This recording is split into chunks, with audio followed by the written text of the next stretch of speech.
बात करते हैं मोल कॉन्सेप्ट के अंदर अगले लेक्चर की, जिसमें कि हम पढ़ेंगे लॉज ऑफ केमिकल कॉम्बिनेशंस। तो लॉज ऑफ केमिकल कॉम्बिनेशंस के अंदर अगर बात करें तो डायमेंशनल एनालिसिस और कंजर्वेशन ऑफ मास दो इम्पॉर्टेंट टॉपिक हैं। तो डायमेंशनल एनालिसिस के अंदर जब आप एक सिस्टम को दूसरे सिस्टम के अंदर कन्वर्ट करते हैं, ठीक, तो उसके लिए आपको एक मेथड चाहिए होता है जिसको बोलते हैं फैक्टर लेवल्स मेथड या फिर यूनिट फैक्टर मेथड, ठीक है, जिसका नाम होता है डायमेंशनल एनालिसिस। एग्जाम्पल के तौर पर 2 दिन के अंदर कितने सेकंड है आपको कैलकुलेट करने हैं, सही है। तो कैसे कैलकुलेट करोगे? एक दिन में 24 घंटे होते हैं, 1 घंटे के अंदर 60 मिनट होते हैं, 1 मिनट में 60 सेकंड होता है।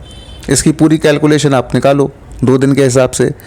तो 2 दिन का मतलब 2 × 24 × 60 कैलकुलेट किया। कैलकुलेट करने के बाद डेटा कितना आया?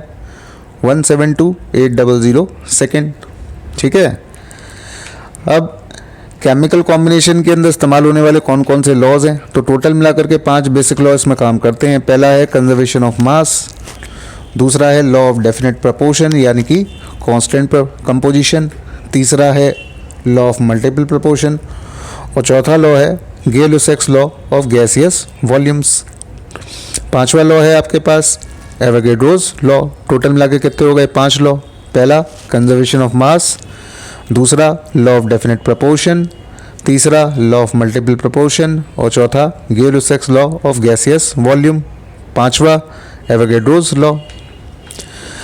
Law of conservation of mass की बात करें तो ये लॉ दिया किसने? एंटोनी लेवोजियर ने, ठीक है। इस लॉ में क्या बोला गया? तो ना तो मैटर क्रिएट हो पाएगा ना डिस्ट्रॉय हो पाएगा। टोटल मास मैटर का कांस्टेंट रहेगा, यानी टोटल मास कंजर्व रहेगा किसी भी रिएक्शन में। अब ये रिएक्शन है जिसमें कि कार्बन ऑक्सीजन के साथ कंबाइन करके कार्बन डाइऑक्साइड बना रही है। कार्बन का मास कितना होता है? 12 ग्राम। ऑक्सीजन, एक ऑक्सीजन का 16, ऑक्सीजन का मॉलिक्यूल हो गया 32 ग्राम O2, क्योंकि ऑक्सीजन डायटोमिक होती है। कार्बन डाइऑक्साइड बनाएगी, फॉर्मूला क्या होगा? CO2। तो कितना हो गया CO2 का? 44 ग्राम, ठीक है। तो अब रिएक्टेंट का मास सारा ऐड करिए, इक्वल किसके बैठेगा? प्रोडक्ट के मास के। Got it? तो आपने ऐड किया 12 को 32 के अंदर, आंसर कितना आया? 44। अब टोटल मास रिएक्टेंट का चेक करें, 44 ही आ रहा है। प्रोडक्ट का कितना आ रहा है? 44 ही आ रहा है। तो इस समझ में ये आ गया कि भैया मास ऑफ रिएक्टेंट किसके इक्वल होता है? मास ऑफ प्रोडक्ट के, यानी मैटर ना तो क्रिएट हुआ ना तुमने डिस्ट्रॉय किया। This is known as law of conservation of mass, which means mass can neither be created not to be destroyed in a chemical reaction.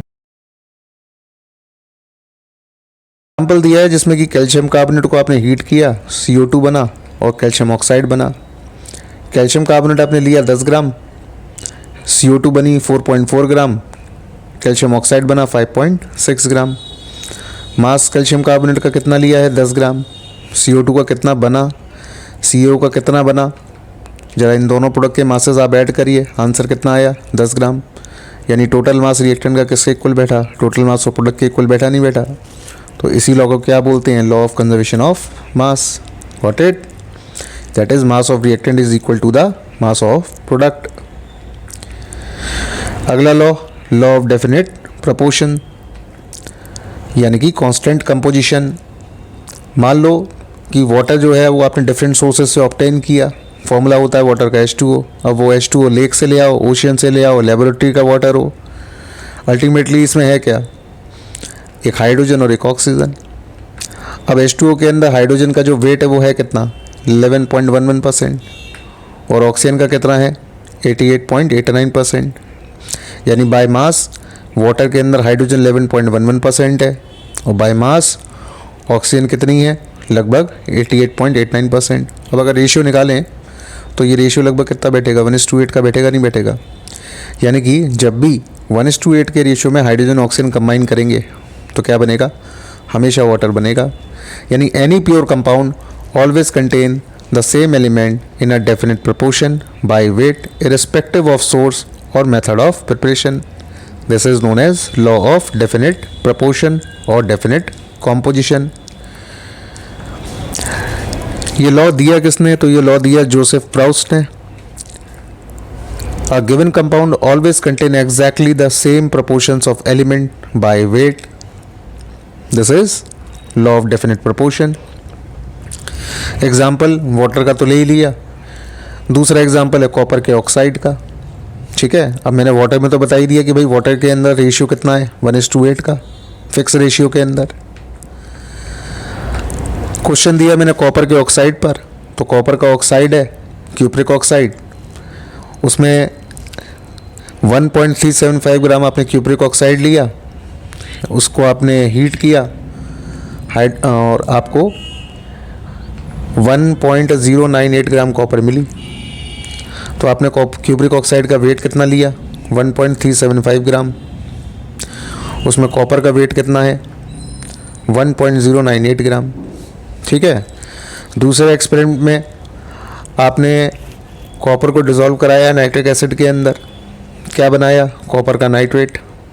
फिर उसके बाद आपने उसे हीट करके कॉपर के क्यूप्रिक ऑक्साइड के अंदर कन्वर्ट किया। सही है, पहले केस में क्यूप्रिक ऑक्साइड को आपने रिड्यूस किया। सही है, पहले केस के अंदर रिड्यूस किया और सेकंड केस के अंदर आपने क्यूप्रिक ऑक्साइड को ऑब्टेन किया। अब आपसे क्वेश्चन में कह रहा है कि इस बात को शो करिए कि ये जो डेटा है वो लॉ ऑफ कांस्टेंट कंपोजिशन को फॉलो कर रहा है। ठीक है, तो पहले एक्सपेरिमेंट के अंदर आपने क्यूप्रिक ऑक्साइड कितना लिया है? 1.375 ग्राम और कॉपर का वेट कितना है? 1.098 ग्राम। अब आप एक काम करो, ऑक्सीजन का वेट निकाल लो। तो कॉपर के वेट में से आप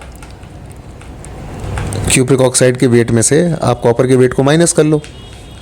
तो जैसे ही आप क्यूप्रिक ऑक्साइड के वेट में से कॉपर के वेट को माइनस करोगे तो ऑक्सीजन का वेट आ जाएगा। अब आप ऑक्सीजन की परसेंटेज कैलकुलेट करो कॉपर के ऑक्साइड के अंदर। ठीक है, तो कैसे कैलकुलेट करोगे?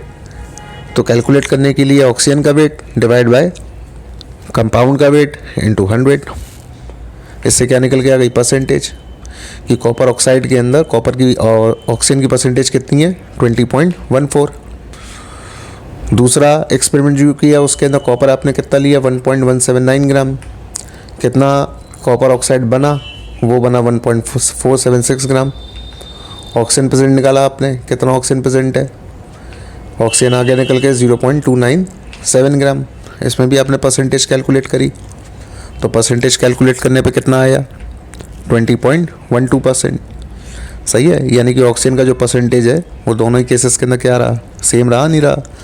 तो इसलिए ये लॉ किसको रिप्रेजेंट करेगा? लॉ ऑफ कांस्टेंट कॉम्पोजिशन को। अगला लॉ है तुम्हारे पास लॉ ऑफ मल्टीपल प्रोपोर्शन। और लॉ ऑफ मल्टीपल प्रोपोर्शन के अंदर according to this law if two elements combine to form two or more then two compounds, यानी कि अगर दो एलिमेंट आपस में कंबाइन करके दो या दो से ज़्यादा कंपाउंड बनाते हैं, then the mass of one element that combine with the fix mass of the other element, यानी कि किसी एक एलिमेंट का मास जो कि दूसरे एलिमेंट के फिक्स मास के साथ कंबाइन हो रहा है, वो simple whole number ratio bear करते हैं आपस में, are in the ratio of simple whole number ratio. जैसे कि हाइड्रोजन ऑक्सीजन के साथ कंबाइन कर रहा है, दो कंपाउंड बनाएगा, एक H2O और एक H2O2। अब H2O के अंदर ऑक्सीजन का वेट कितना है? 16 और H2O2 के अंदर 32। ठीक है, अब दोनों में ऑक्सीजन का वेट अलग अलग है या नहीं है? The mass of oxygen which combine with the fix mass of hydrogen. अब हाइड्रोजन का मास तो H2O और H2O2 के अंदर फिक्स है ना, कितना? दो हाइड्रोजन H2O में भी और दो हाइड्रोजन H2O2 के अंदर भी है, तो कितना हो गया हाइड्रोजन का? 2 ग्राम हो गया। अब अगर आप ये रेशियो कैलकुलेट करें तो 16 और 32 का जो रेशियो आएगा वो कितना आएगा? 1:2 आएगा, नहीं आएगा? यानी कि जो दूसरा एलिमेंट है वो आपस में डिफरेंट कंपाउंड्स के अंदर simple whole number ratio bear करता है। This is law of multiple proportion. ठीक है, क्वेश्चन के अंदर कह रहा है hydrogen oxygen are known to form two compounds. The hydrogen content in one is 5.93% while in other it is 11.2%. Show that the data illustrate the law of multiple proportion. यानी hydrogen oxygen combine करके दो compound बना रही है, एक में hydrogen का जो कंटेंट है वो 5.93 है और दूसरे के अंदर हाइड्रोजन का जो कंटेंट है वो 11.2 है।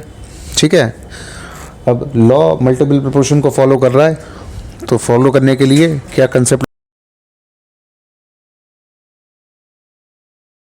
है कि law of multiple proportion valid हुआ।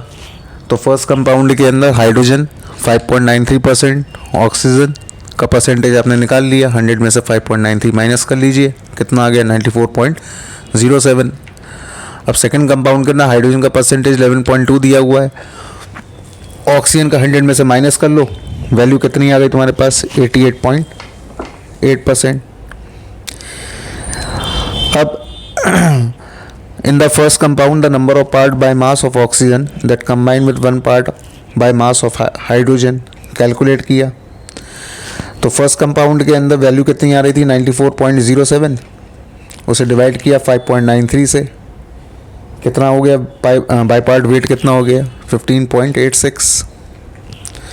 अब ऐसे ही आपने सेकंड में निकाला, वैल्यू आ रही थी कितनी, सेकंड वाले में वैल्यू आ रही थी 88.8, उसमें आपने कैलकुलेट किया कितना, हाइड्रोजन का वेट कितना था 11.2%, कितना रेशियो आया, कितनी वैल्यू आई 7.9, सही है।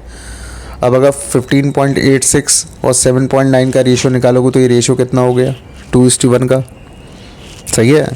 तो कहने का मतलब ये हुआ कि जो रेशियो बियर किया गया वो एक सिंपल होल नंबर रेशियो आया।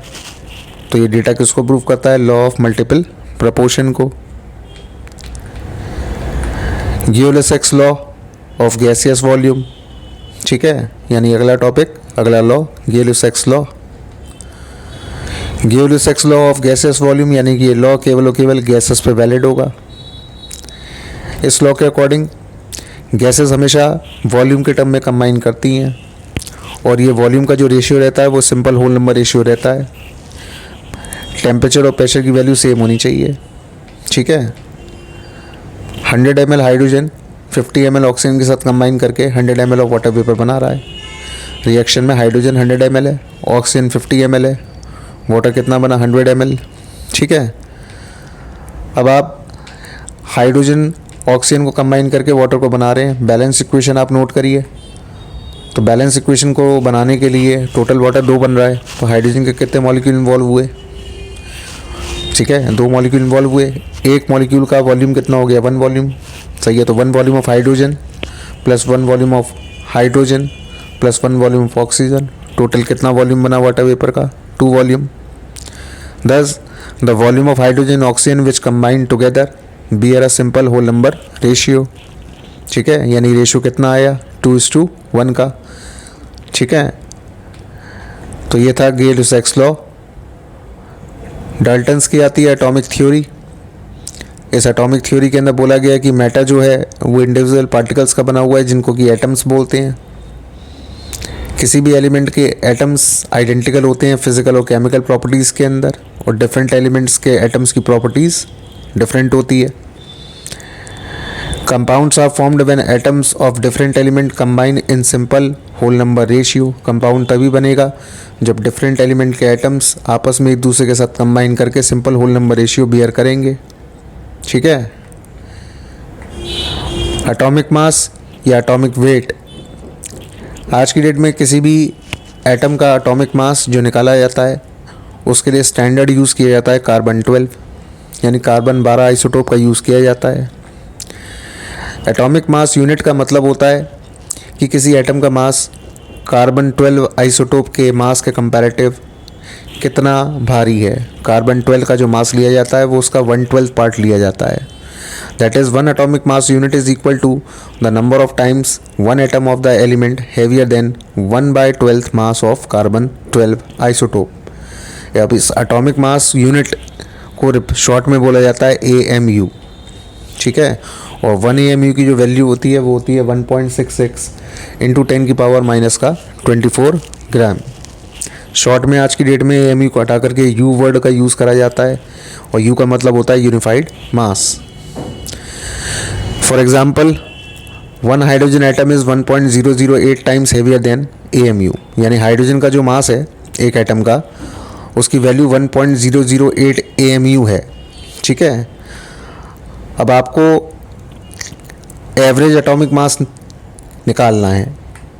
ये एवरेज तभी आता है, यानी कि एटॉमिक मास फ्रैक्शन में तभी आता है जब किसी एलिमेंट के आइसोटोप एग्जिस्ट करते हैं, ठीक है। तो निकालने का तरीका होता है summation isotopic mass into percentage relative abundance divide by 100, ठीक है।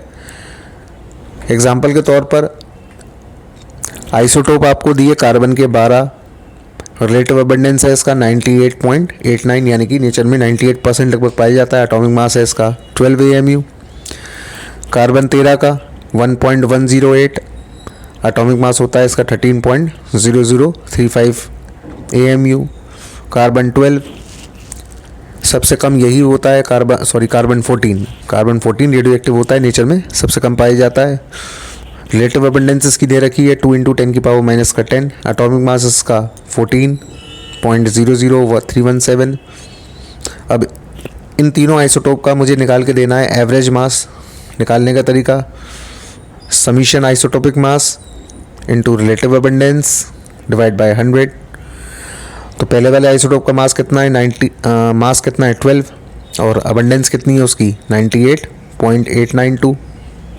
मल्टीप्लाई कर दीजिए 98.92 का 12 के अंदर plus 1.108 into 13 plus 2 × 10⁻10 into 14 divide कर दीजिए 100 के साथ, लगभग आ जाएगा एवरेज मास 12.001।